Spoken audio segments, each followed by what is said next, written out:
Iniciamos Vida en Plenitud.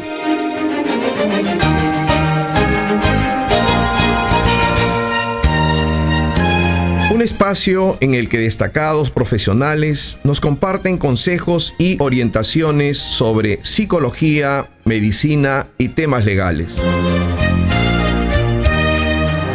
Vida en Plenitud, un programa donde nuestro especial invitado eres tú.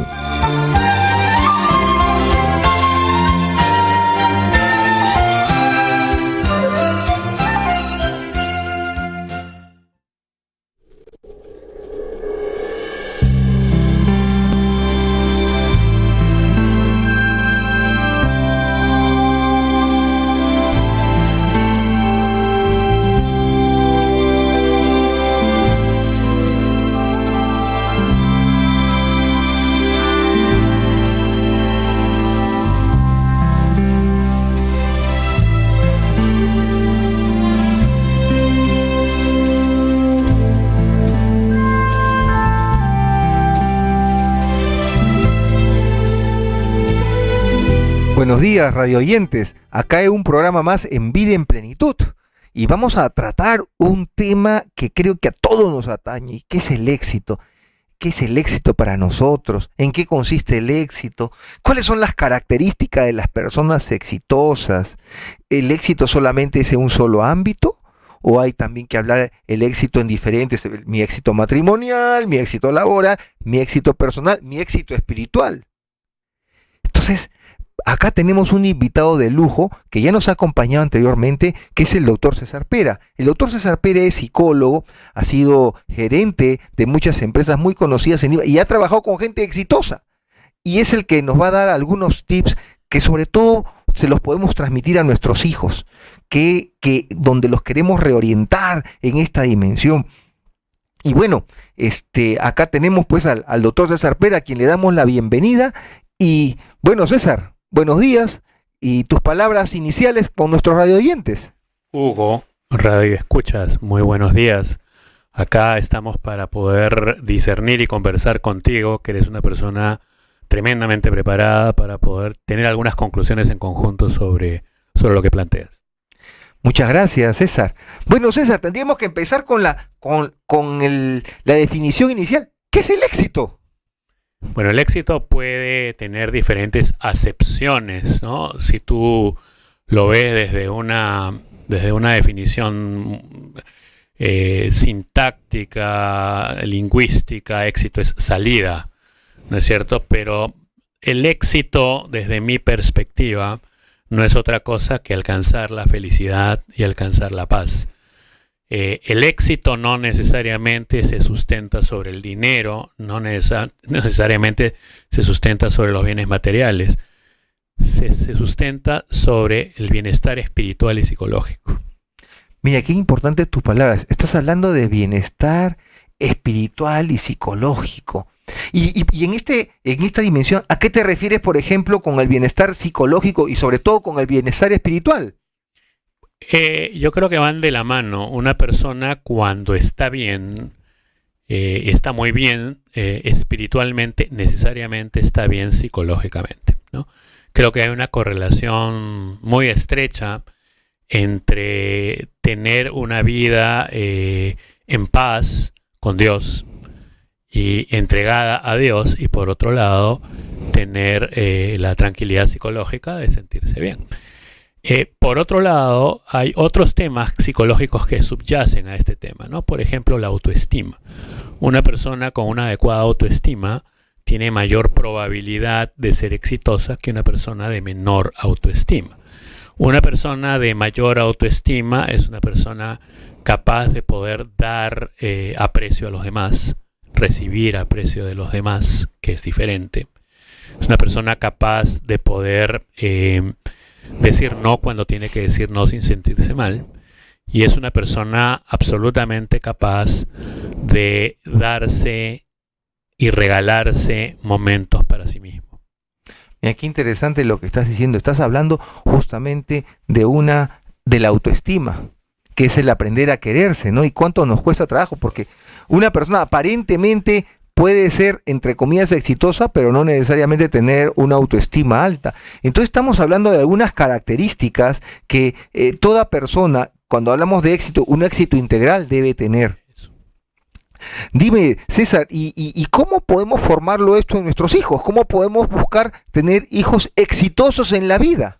La primera condición, y tú como psiquiatra lo sabes muy bien, es darles amor.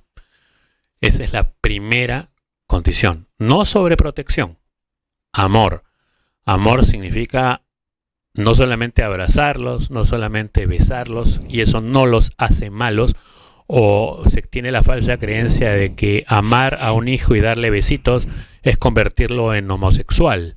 Ojo, no tengo nada en contra de aquellas personas que tienen este tema, pero realmente no es así. Tú puedes darle muchísimo amor a tus hijos y no los vas a pervertir, ni convertir, ni confundir en su elección o patología, o como quieras verlo, a nivel sexual. Es decir, el amor es el factor sine qua non a través del cual tú propicias las primeras bases del éxito. Mira, qué interesante. O sea, estás hablando que una de las características para poder promover una persona exitosa es que reciba mucho amor. ¿Qué otras cosas tenemos que hacer nosotros como padres? Comunicación. Muchas veces bloqueamos la comunicación. Estás teniendo la oportunidad de estar al lado de tu hijo sentado en el auto y no hablas, no conversas. Y peor ahora con los teléfonos celulares, que el hijo está metido, o el padre o la madre, completamente metido en los celulares, y es un tiempo valiosísimo que se pierde en tener la oportunidad de comunicarte y estrechar esos lazos de comunicación y de comprensión con tus hijos. Muchas veces yo tengo una hija de 12 años, Isabela, y mi hijo mayor se llama Rodrigo y tiene 15, y todo el día están en la tablet, en la computadora. Pero tenemos un código, o hemos desarrollado un código para tener nuestros ratos de conversación. ¿Por qué? Porque esa es una condición que tenemos los padres para generar una influencia positiva en nuestros hijos, ¿no? Saber cómo están, con quién salen, qué les gusta, a qué le tienen temor en la vida, ¿no? Creo que por ahí va. Mira, aquí, o sea, estás hablando ya de dos características para tener padres y para tener hijos exitosos. Y ahora, ¿y se cumple padres exitosos, hijos exitosos? Depende del concepto del padre exitoso. Si padre exitoso es el padre que ha hecho mucho dinero, pero que ha tenido 25 mujeres además de su esposa, pero es el macho alfa con harto dinero, esa persona no es exitosa. Y puede que el hijo salga una persona ponderada, inteligente, espiritual. Entonces ahí no se cumple el precepto. Pero normalmente, si el padre ha sido un hombre y la madre ha sido una mujer, con un matrimonio sólido basado en el amor, donde los hijos han visto comprensión, amor, es altamente probable, o es más probable, que los hijos desarrollen un patrón de mayor claridad para formar un hogar exitoso. Mira, qué interesante lo que estás diciendo. O sea, estamos hablando de la comunicación, estamos hablando de la autoestima, estamos hablando del amor, digamos que son elementos sustanciales para promover, para desarrollar a un hombre o un hombre exitoso, ¿no? Acá cuando digo hombre me refiero al hombre y la mujer, indudablemente, ¿no? O una persona exitosa, ¿no? Pero dime, ¿y qué limitaciones o qué cosas debemos nosotros evitar para poder promover, digamos, esta situación de vida? Ok, mira, es muy gracioso porque todo lo que yo te comento tú lo sabes muy bien, tú lo podrías decir, pero lo voy a decir yo desde el otro lado de la mesa, ¿no? El ser una persona altamente crítica negativa, por ejemplo, el castigo, ¿no?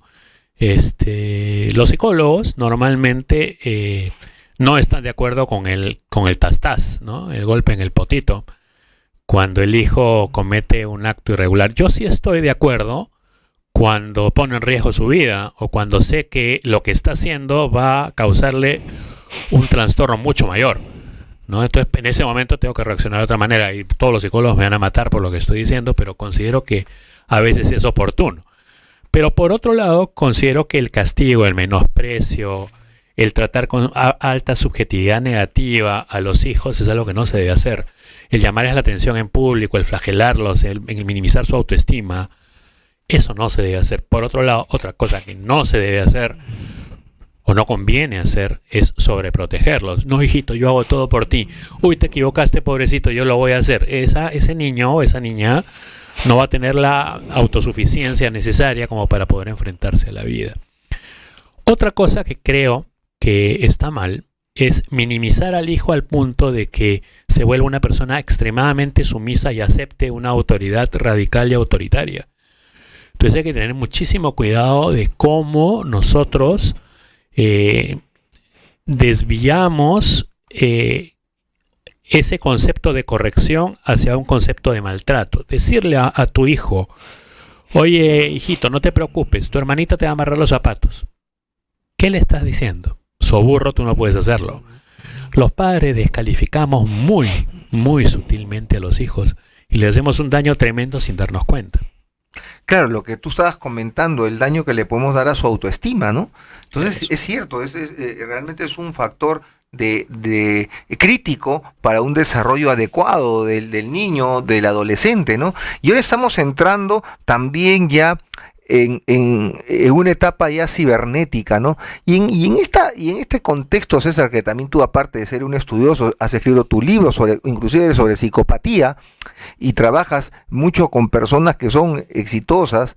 ¿Qué cosas, por ejemplo, tú ves en los adolescentes en los cuales los padres debemos actualizarnos? Porque también hay una cosa bien cierta: a veces nosotros criamos a los hijos no por una maestría, no por un doctorado, sino como nos criaron a nosotros. Pero si realmente tú comparas lo que fue la época de nuestros padres sin la tecnología como existe ahora, como ahora con la tecnología, y una tecnología que está en un desarrollo realmente astronómico en la velocidad con la cual se desarrollan nuevas tendencias. Entonces, ¿cómo estamos hablando ahora, por ejemplo, de un padre inductor del éxito en una era cibernética? O sea, en una era tecnológica. ¿Qué tenemos que tomar en cuenta? Por ejemplo, ¿no? Yo te digo, a veces lo que tú has comentado, ¿no? O sea, estamos en la mesa todos y estamos agarrando todos un celular y estamos chateando ahí, ¿no? Entonces, sí, claro, todos, si te hacen la pregunta, ¿y tú compartes los alimentos? Sí, comparto, pero todos están en diferentes estratosferas. Todos están con el celular a la mano, chateando. Yo estoy en Facebook, el otro está en LinkedIn. O sea, entonces, ¿cómo puedes hacer tú para poder regularizar de alguna manera esta situación? Ahora, la otra pregunta sería, ¿es buena esa situación o es que nosotros tenemos que establecer nuevos códigos de comunicación? Es una muy buena pregunta, Hugo, porque es una pregunta de mucho debate, ¿no? No podemos escapar a estos tiempos. Vivimos en estos tiempos. Y en esta era que nos ha tocado vivir, los niños nacen con un chip. Yo veo niñitos de 2 o 3 o 4 añitos que ya tienen un chip en la mente y se resuelven temas rapidísimos con una, ¿cómo se llama? Con una Palm o una laptop. Y nosotros, bueno, yo agarré una computadora a los 30 años, así que a mí me costó muchísimo llegar a hacer un PowerPoint. Hoy ya lo puedo hacer, o un Excel, o escribir en un Word. Lo cierto es que no podemos escapar a la época en que vivimos. Entonces tú acabas de dar la clave, es crear nuevos códigos. No es hacer retroceder al hijo, es crear códigos diferentes de comunicación, espacios de diálogo. También es incorporarnos dentro del ámbito de la tecnología. Si yo sé que mis hijos entran a Facebook y hay una edad para el Facebook, ojo, yo creo que todo tiene un momento y una edad. También, bueno, tendré mi Facebook y trataré de integrarme con mi hijo a ese nivel. La pregunta es, ¿los padres con los hijos van a misa? Una buena pregunta, César, y vamos a hacer un breve espacio y vamos a seguir con nuestro programa En Vida en Plenitud con nuestro invitado, el doctor César Pera, tratando el tema del éxito. Volvemos en breves momentos.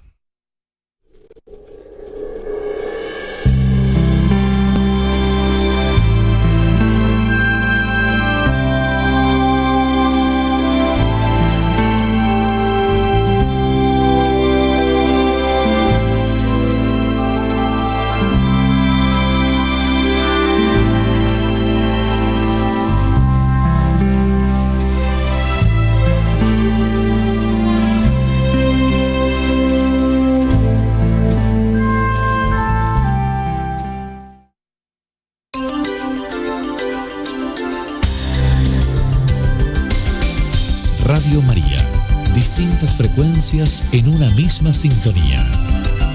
El amor.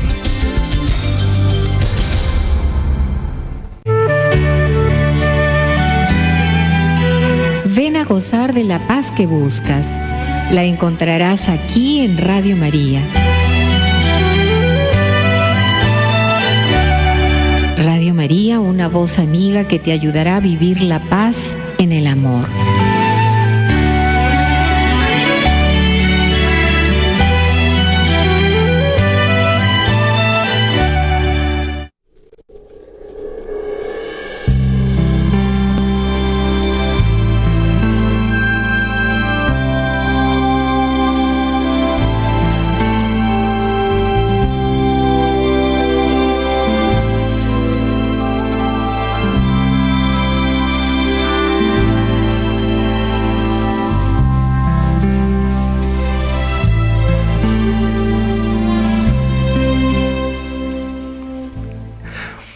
Bueno, acá regresando a nuestro espacio Vida Plenitud con el tema el éxito. Y acá César está haciendo un planteamiento muy importante que realmente a nosotros nos llama poderosamente la atención, pero él está hablando, por ejemplo, que son algunas actividades que nosotros debemos realizar. Por ejemplo, la visita a la misa. César, por favor, ¿es importante? Porque a veces los chicos dicen, papá, misa el domingo, mira, quiero, porque a veces tenemos que ir temprano pues a la misa, ¿no? Entonces, papá, pero es domingo, ¿cómo me vas a llevar a misa tan temprano, papá? Por favor, ¿no? No seas malo, un ratito más. César, ¿cómo es que tenemos que manejar este tema en nuestros hijos y cómo eso coadyuva a su éxito personal, profesional, a ser un hombre exitoso, un hombre de bien? Bueno, Hugo, si mi hijo me dice, no, pues papá, no me vas a llevar a la misa de 8, no te preocupes, hay misa de 12. Y también hay misa de 6. Y hay misa de 10 de la mañana. Y de diferentes horarios en diferentes iglesias.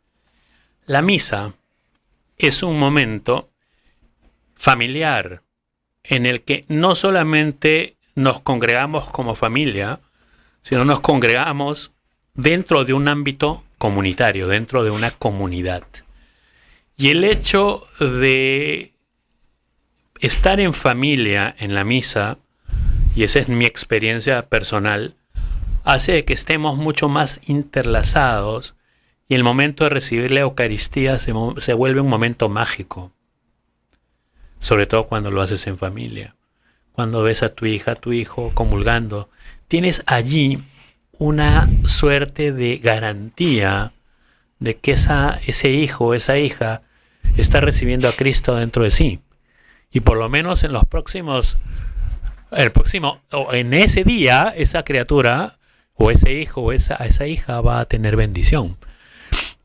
A quienes no crean, todo esto les va a parecer una tontería, pero les habla un psicólogo que ha sido entrenado en la universidad en no creer, porque al psicólogo lo preparan de manera pragmática para entender que el ser humano es el centro, y yo estoy absolutamente seguro que Dios es el centro.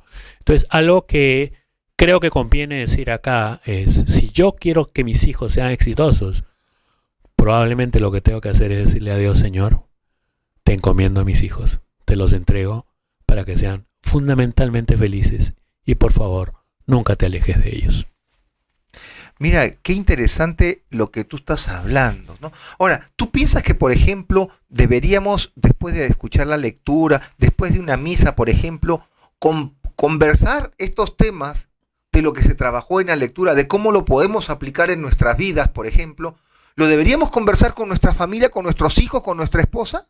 Sí, lo tenemos que reforzar en la medida de lo posible.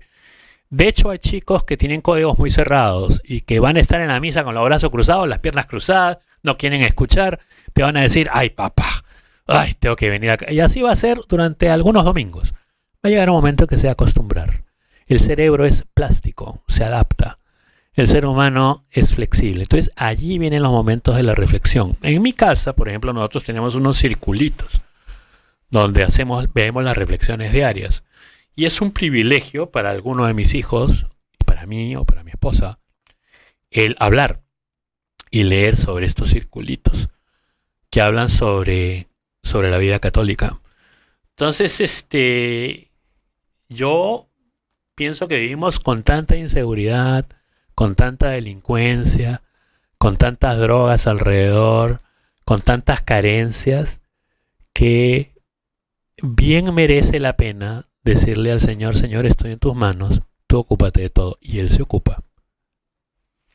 ¿Y qué otras actividades tú piensas, César, que por ejemplo pueden ayudar a nuestros hijos a que puedan desarrollarse como hombres de bien, como hombres exitosos? Porque para mí, por ejemplo, el éxito, y yo comparto contigo, no está en el dinero, no está en la manera en cómo yo vivo la vida, pero siempre, digamos, bajo la tutela de Dios, bajo sus enseñanzas, bajo sus criterios, ¿no? Entonces, ¿qué otras cosas, por ejemplo, aparte de la misa, pueden ayudar en ese crecimiento a nuestros hijos? Hacer labor social juntos, ¿no es cierto? Yo enseño en una universidad. Que te acompañen a alguna clase pidiéndole permiso a los alumnos, que entren y escuchen, que vean lo que hace su papá y su mamá, que se sientan identificados y orgullosos de lo que hacen sus padres. Es lo que tú haces cuando vienes con la doctora Nadia a la radio. Ella está teniendo esa influencia maravillosa de su padre. Los hijos ven como referencia a los padres. Entonces creo que algo muy, muy positivo es que nuestros hijos vean y vivan lo que vivimos en la medida de lo posible. Mira, qué interesante, ¿no? Y a veces esos nuestros hijos, digamos, no lo comprenden, ¿no? Entonces, por ejemplo, ¿hasta dónde debe ser nuestra tolerancia y hasta dónde debe ser nuestra dirección?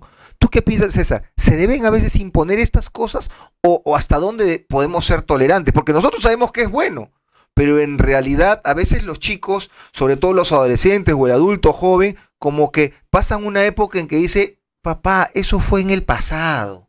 Ahora estamos en otras épocas. Entonces, ¿cómo piensas tú que nosotros podemos llevar las cosas? La adolescencia, que no es un tema de mi especialidad, pero la adolescencia es una época de rupturas. Es un momento de rebeldía. Es un momento en que los hijitos cortan el cordón umbilical con los padres. Entonces, se rebelan de mil maneras.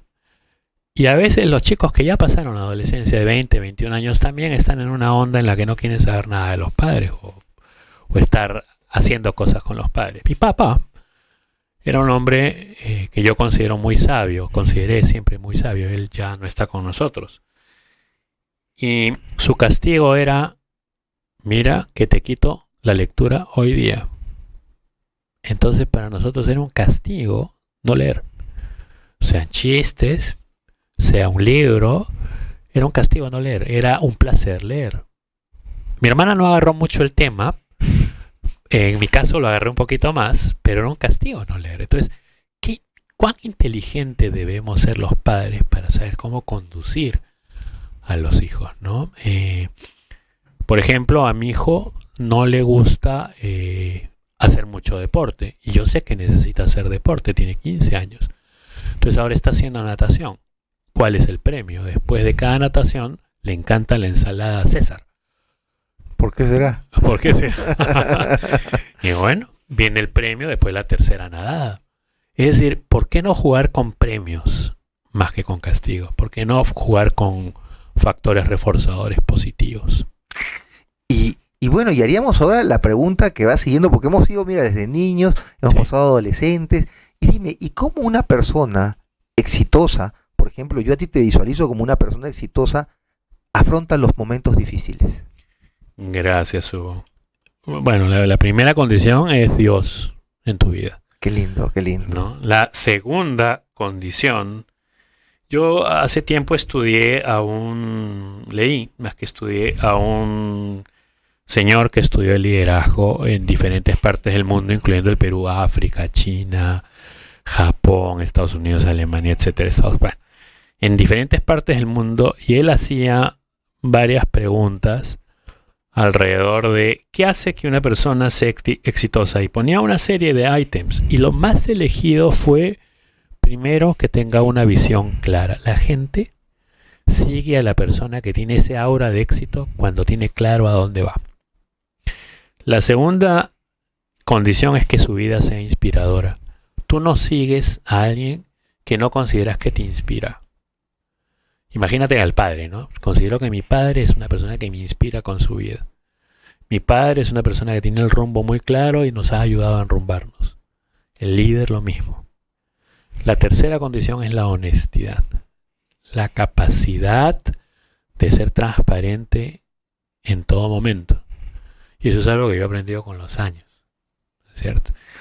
Yo dirijo una maestría, pues acabo de terminar mi maestría, mi segunda maestría, para no ser deshonesto con mis alumnos y estar más o menos al día. Y la cuarta condición es que sea una persona competente en lo suyo. ¿Qué quiere decir que sea competente en lo suyo? Que tenga la autoridad del conocimiento, es decir, que tenga la práctica del conocimiento. Entonces esas 4 condiciones son muy importantes porque definen a una persona con valores. Y los valores tienen una aproximación inexorable con el éxito. Y dime, César, ¿cómo una persona exitosa incorpora a Dios en su vida? Yo creo que la incorpora porque tiene que estar agradecido por tener la felicidad o la paz que tiene. Yo no entiendo la paz, el amor y la felicidad al margen de Jesucristo. No lo entiendo. Es decir, no tendría para César, y estoy seguro para Hugo, ningún sentido pasar por esta vida si no hemos encontrado a Jesús en nuestro corazón. Entonces pienso que la primera condición es entender que esto no viene de uno. Esto viene de alguien superior y amoroso, que no castiga. Muchas veces decimos, ¡ay! Dios me mandó un castigo. Dios no te castiga. Dios permite que pasen las cosas, pero Él no te castiga. Tú no jamás pararías a tu hijo en el último piso de un edificio y lo empujarías. Y luego bajas corriendo al primer piso y cuando está deshecho en la vereda, destrozado, vienes y le dices, hijito, acá estoy yo, no te preocupes. Qué bueno que no te hayas lastimado mal. Eso no es amar. Dios es amor. Dios no permite que te pasen. O sea, Dios no te provoca que te pasen las cosas. Dios está ahí cargándote. Qué interesante, realmente. Yo quiero leerte algo, que si me permites unos breves minutos, que para mí realmente, tú estuviste hablando algo con respecto a que cuando las personas a veces más leemos, más nos alejamos de Dios. Cierto. Yo te voy a leer algo que es muy interesante y te voy a dar después la persona. Hubo un profesor universitario que le dice a sus alumnos, ¿existe el mal? ¿Dios creó todo lo que existe? Un estudiante valiente contesta y dice, sí, lo hizo. ¿Dios creó todo? Sí, señor, respondió el joven. Y el profesor contestó, si Dios crea todo, entonces Dios hizo el mal, pues el mal existe. Y bajo ese precepto de que nuestras obras son un reflejo de nosotros mismos, entonces Dios es malo. Entonces el estudiante se quedó callado ante tal respuesta y el profesor, feliz, se jactaba de haber probado una vez más que la fe cristiana era un mito. Otro estudiante levantó su mano y dijo, ¿puedo hacer una pregunta, profesor? Por supuesto, respondió el profesor, orondo. El joven se puso de pie y preguntó, profesor, ¿existe el frío? ¿Qué pregunta es esa? Por supuesto que existe. ¿Acaso usted no ha tenido frío? El muchacho respondió, de hecho, señor, el frío no existe. Según las leyes de la física, lo que consideramos frío en realidad es ausencia de calor. Todo cuerpo u objeto es susceptible de estudio cuando tiene o transmite energía. El calor es lo que hace que dicho cuerpo tenga o transmita energía. El cero absoluto es la ausencia total y absoluta de calor. Todos los cuerpos se vuelven inertes, incapaces de reaccionar, pero el frío no existe. Hemos creado ese término para describir cómo nos sentimos si no tenemos calor. ¿Y existe la oscuridad?, continuó el estudiante. El profesor respondió, por supuesto. El estudiante contestó, nuevamente se equivoca, señor. La oscuridad tampoco existe. La oscuridad es en realidad ausencia de luz. La luz se puede estudiar, la oscuridad no. Incluso existe el prisma de Nichols para descomponer la luz blanca en los varios colores en que está compuesta con sus diferentes longitudes de onda. La oscuridad no. Un simple rayo de luz rasga las tinieblas, se ilumina la superficie donde termina la luz. ¿Cómo puede haber cuán oscuro está un espacio determinado, con base a la cantidad de luz presente en ese espacio. ¿No es así? Oscuridad es un término que el hombre ha desarrollado para describir lo que sucede cuando no hay luz presente. Finalmente, el joven preguntó al profesor: Señor, ¿existe el mal? El profesor respondió: por supuesto que existe. Como lo he mencionado al principio, vemos violaciones, crímenes y violencia en todo este mundo. Esas cosas son del mal. A lo que el estudiante respondió: el mal no existe, Señor. O al menos no existe por sí mismo. El mal es simplemente la ausencia de Dios. Es, al igual que los casos anteriores, un término que el hombre ha creado para describir la ausencia de Dios. Dios no creó el mal. No es como la fe o el amor que existen como existe el calor y la luz. El mal es el resultado de que la humanidad no tenga a Dios presente en sus corazones. Es como resulta el frío cuando no hay calor o la oscuridad cuando no hay luz. Entonces el profesor, después de asentar con la cabeza, se quedó callado.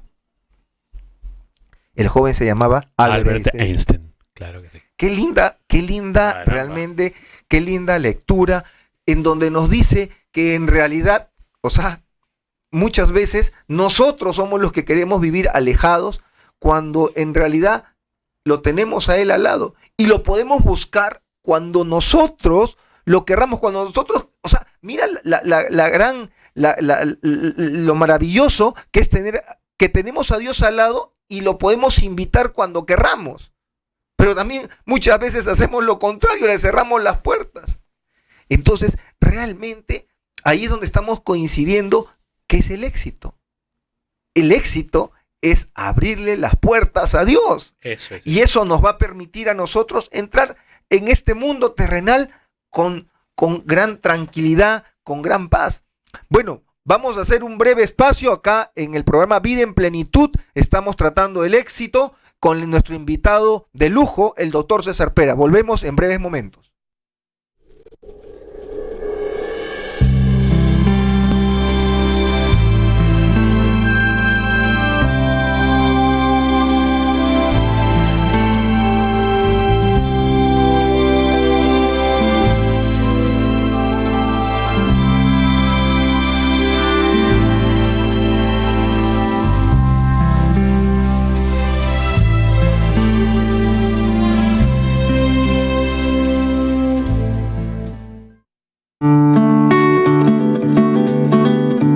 Oyente de Radio María, ¿por qué no comulgas? Es muy fácil. Pides perdón, te confiesas bien y ya está. ¿Sabes? Es que Jesús quiere ser tu amigo. ¿Y tú no quieres ser amigo de Jesús?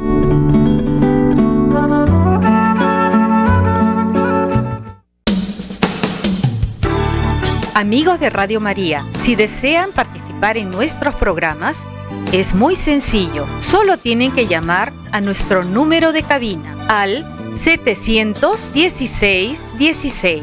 Esperamos tu llamada al 716-16.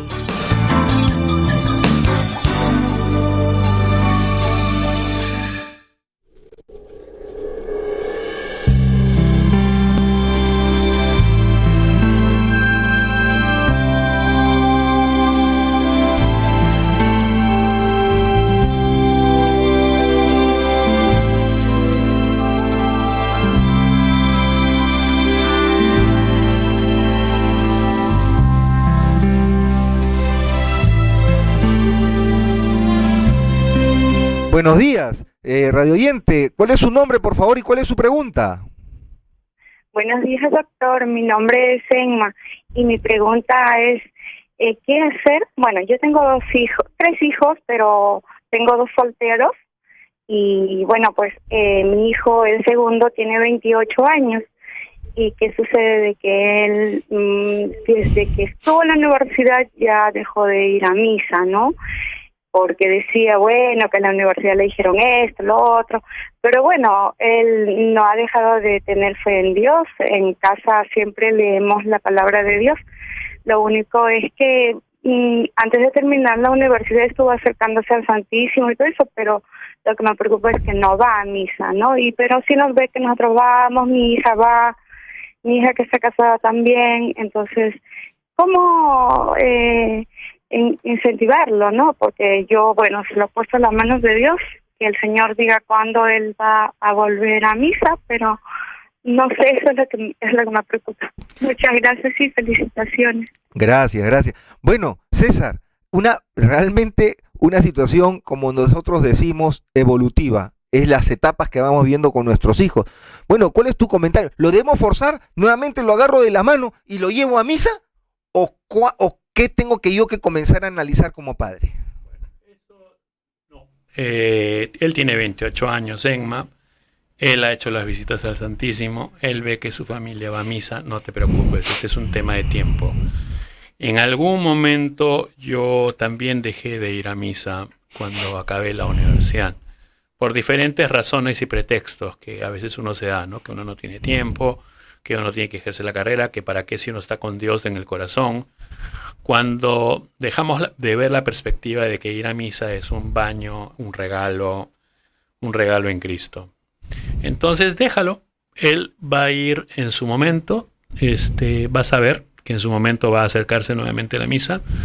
Puede que el momento sea un poco más tarde o muy cerca o más cerca de lo que tú crees. Lo que has hecho es lo más inteligente, ponerlo en manos de Dios. Relájate, tranquilízate, ya lo pusiste en manos del Señor, Él volverá a la misa en algún momento. Muchas gracias. Bueno, tenemos otra pregunta. Buenos días. ¿Qué pregunta tiene para nuestro invitado? Buenos días, doctor. Estaba escuchando su programa y justo hoy día tengo un hijo casado de 26 años y uno de soltero de 25, 2 varones. Y el mayor, bueno, es un poco rebelde. Siempre me dice, mamá, ¿por qué no has impedido cuando iba a casar, no? ¿Por qué yo le impedí que se casara con ella porque eran todavía muy jóvenes, pero ya tiene 5 años casados. Ahora el soltero también siempre tiene enamorada y siempre termina con ella, hasta que se metió con una chica de Testigo de Jehová. Desde ahí mi hijo dejó de ir a misa. Pero yo sé que él no sigue, porque me dijo, mamá, yo no sigo con ella. Pero ahora, cuando viene mareado, me saca en cara que soy la culpable. Y con él, yo voy a misa, oraciones, y he parecido ser católica. Y cuando llego a la casa, le digo a mi esposo, te dejo a mis hijos, cuídalos, ¿no? Al soltero más, ¿no? Cuando llego y digo a mi esposo, Carlos, Gianca, ha salido. ¿Pero dónde se ha ido? Le dijo, no, ha salido. Pero les digo, pero ya tienes edad, le tienes alineado al chico, déjalo que haga lo que quiera, que eso está bien, pero dile dónde se ha ido, preguntan. Nada, pero para el deporte, si sale a regular deporte, se averigua dónde va de fútbol, eso sí. Pero para aconsejar a mis hijos, aconsejar a los casados o a los nunca la aconseja.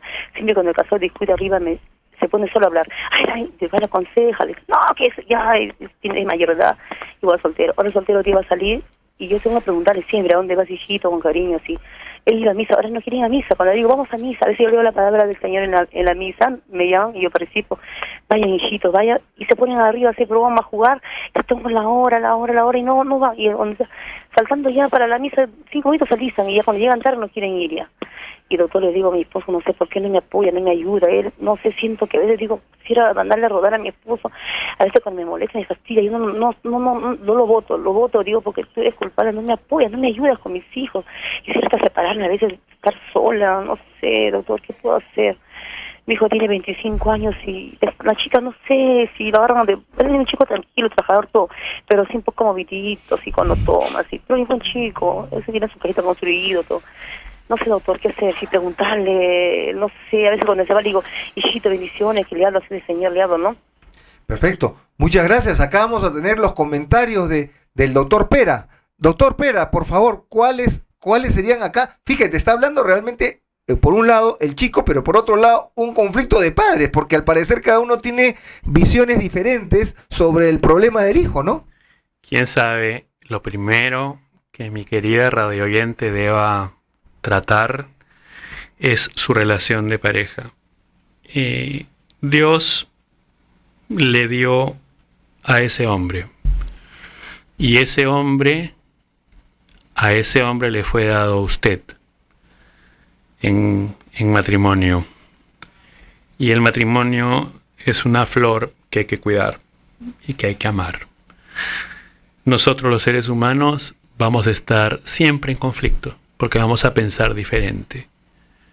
Pero pensar en separarnos, pensar en mejor lo dejo porque no les aconseja bien a mis hijos, no es, que escúcheme bien, no es estar en Cristo. Estar en Cristo es unirse con su pareja.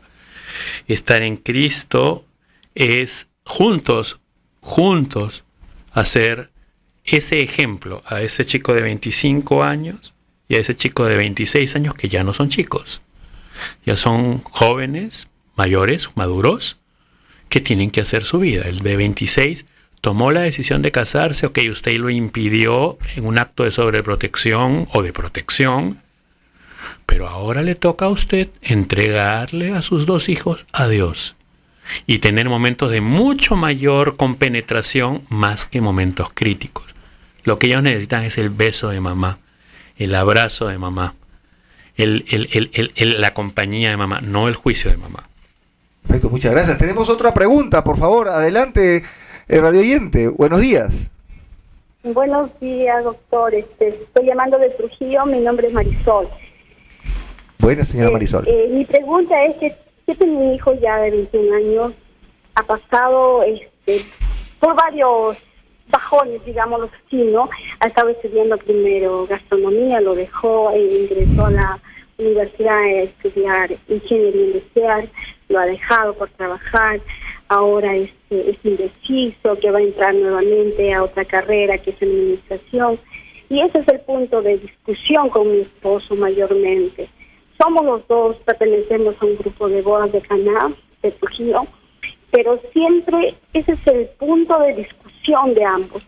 Mi esposo como que él ya tiró la toalla y dijo que se dedique a trabajar, y yo no, pues no, es un joven, y ahí en ese estamos, le converso todo, pero no hay ayuda, no hay como lo podría decir, el apoyo que él pone, no. Por más que yo les digo, no, quizás yo reflexiono de cuando mi hijo ingresó a la universidad a ingeniería industrial, dije, ay Dios mío, gracias. Estando yo en el grupo, poco le pedí al Señor que le haga responsable, ¿no? Y ha pasado muchas cosas, muchas dificultades con mi esposo, y que ahora el día digo, Señor, que sea tu voluntad, que seas tú que realmente si él desea que sea profesional en la vida, que lo haga, no la mía, sino tuya, ¿no? Porque tampoco no es un chico que le podría ser atrevido, malcriado, todo de acuerdo a su edad, responsable, pero en el estudio, no sé cómo llegar. Y entonces yo le digo, a él le converso, le lloro, a ese chico le digo, tú eres varón, algún día vas a tener tu hogar, nosotros no vamos a ser, siempre vamos a estar vivos para apoyarte. Y ese es el punto de yo le digo, discutimos con tu papá por ti, le digo, ¿qué ejemplo estás dando a tu otro hermano que tiene 15 años? Y así, o sea, ese es el problema, yo quisiera que me orienten. Ya, lo único, todo le dejo en manos de Dios, Señor, ayúdame, porque no hay mañana que no le pida a Dios, le diga que le dé lucidez, le dé responsabilidad a mi hijo. Nada más, hermano. Muchas gracias. Muchas gracias. César, ¿cuáles son acá tus comentarios? Señora Marisol, usted está haciendo desde mi punto de vista lo correcto, lo ha dejado absolutamente en manos de Dios. Puede que su hijo de 21 años lo que tenga es un problema de vocación o de desconcierto en la orientación vocacional, porque pasa de gastronomía a ingeniería industrial y ahora piensa en administración. Tiene que evaluar varias cosas. La primera es cómo fue en el colegio, si fue un chico que fue aplicado, no fue aplicado, etc. Segundo, yo le recomendaría que busque en Trujillo a algún psicólogo. Hay una prueba que se llama, y anótela, el test de Kuder. El test de Kuder lo que hace es entender o ayudar al chico a entender por dónde va su vocación. Y otra cosa que me llama la atención es que él ingresa a ingeniería industrial y por trabajar dejó de estudiar. Entonces, quizás, no sé, un tema vocacional, quizás su vocación era esa, pero la vida lo llevó a dejar la universidad por tener que trabajar. Yo exploraría con esta prueba la posibilidad de entender su vocación y no juzgaría a mi esposo, más bien me iría a un día de paseo con él para hablar sobre el destino de este chico. El destino está en manos de Dios, mi querida Marisol. Por otro lado, no le aconsejo que le diga usted eres ejemplo para un chico de 15 años, porque lo está haciendo sentir más culpable. Que encuentre su vocación. Mira, qué interesante lo que está pasando. César, ¿y existe así como personas exitosas? ¿Pueden existir parejas exitosas? Bueno, a ver, las parejas, los matrimonios vienen de dos mundos diferentes. Criados por padres diferentes, son personas diferentes. Hay parejas que son extraordinarias como parejas, pero siempre van a tener dificultades. Normalmente siempre una pareja va a tener desencuentros. El arte está en saber cómo los resuelven, y en comunicarse, en comprenderse, en no juzgarse, en aceptarse. Bueno, sí, en realidad, fíjate, lo que estamos nosotros viendo, que cuando nosotros los padres juegan un rol importante en el éxito de los hijos, pero tenemos que partir también que el hecho de que la madre sea exitosa, entre comillas, el padre sea exitoso, no significa que la pareja sea exitosa, ¿no? Pero, ¿qué tips, por ejemplo, tú darías al respecto para ahora poder ser una pareja exitosa, de éxito, para criar hijos exitosos? ¿Tú quién crees que se base, digamos, del sustento de este desarrollo adecuado que todos queremos? En varias cosas. La primera, Dios en el medio. Cuando me casé, hace 17 años, nos dijeron, háganse la señal de la cruz en la frente antes de dormir uno al otro. Y hasta ahora lo hacemos. O sea, no podemos ir peleados a dormir. La segunda condición es, elige un día de la semana en la que vas a dedicarte a tu pareja, ¿no? Por más que trabajes, tengas 10.000 cosas, 1 hora a la semana. Pero dedicarte no significa que me duermo al lado de ella y eso no es nada ya, porque muchas veces confunden, ¿no? Me dedico y duermo a tu lado nada más, ¿no? Dedicarte efectivamente significa compartir, no dormir, compartir. Significa ir, tener una conversación en un parque, hablar de temas que a los dos les gusta. No de repente elegir ese momento para decir, ¿por qué tú no me apoyas con? Sino tratar de que ambos tengan un momento placentero. Es una plantita que hay que regar en el matrimonio. Qué interesante, realmente. Bueno, vamos a hacer un breve espacio. Me dicen, nos comunican que ya se nos acabó el tiempo, como pasa de... Sí. Bueno, quería, César, por favor, tus palabras, algunos alcances que tú piensas que son importantes, que tienen que tener nuestros radioyentes, por favor. Para terminar, pongan a Dios en el centro de su vida. Como muy bien dijiste, Hugo, Dios está allí tocándonos la puerta de vidrio y a veces no lo vemos y hasta lo juzgamos. Cuestión de abrir la puerta. Sí, pues eso es cierto, ¿eh? A veces escuchamos esa música, esa de con nosotros está y no lo conocemos, ¿no? Y su nombre es el Señor. Es cierto. Bueno, este ha sido un programa más de Vida en Plenitud. Hemos tenido al doctor César Pera, psicólogo, gerente de recursos humanos, profesor universitario del posgrado de universidades como la Pacífico y universidades internacionales. Bueno, y no me queda sino agradecerle y hasta dentro de 15 días, Dios mediante. Muchas gracias, su servidor, el doctor Hugo Lozada, y hasta la próxima. Gracias, adiós.